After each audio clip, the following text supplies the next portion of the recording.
കഴിക്കാത്തതിൻ്റെ നല്ല ക്ഷീണം ഉണ്ടായിരുന്നു. എന്നാൽ ഉച്ചയ്ക്ക് കഞ്ഞി ഉണ്ടാക്കി കുടിക്കാമെന്ന് വിചാരിച്ചു.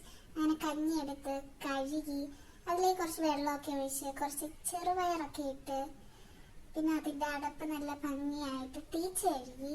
അതിനകത്ത് ബ്ലോക്ക് ഉണ്ടോയെന്നൊക്കെ ഞാൻ എപ്പോഴും ശ്രദ്ധിക്കും. എനിക്ക് ഭയങ്കര പേടിയാണ് പൊട്ടിത്തെറിക്കും. അങ്ങനെ ഞാൻ ഭയങ്കര എൻ്റെ സൂക്ഷ്മമായ നിരീക്ഷണത്തിൽ സേഫ്റ്റിയൊക്കെ ഉറപ്പുവരുത്തി ഞാൻ അടപ്പ് വെച്ച് അടച്ച് അതിൻ്റെ വെയിറ്റ് ഇട്ടു. ഞാൻ നോക്കിയപ്പോൾ എൻ്റെ റൂം മൊത്തം അലങ്കോലം. ഞാൻ എൻ്റെ ടേബിൾ കുറച്ച് വൃത്തിയാക്കി, അതുപോലെ തന്നെ എൻ്റെ ബെഡും കുറച്ച് വൃത്തിയാക്കി.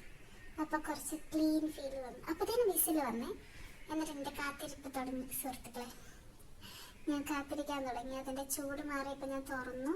ഇത് കുറച്ച് ഉപ്പുമാങ്ങ ഇട്ടു, എന്നിട്ട് കുറച്ച് സവാള അരിഞ്ഞിട്ടു.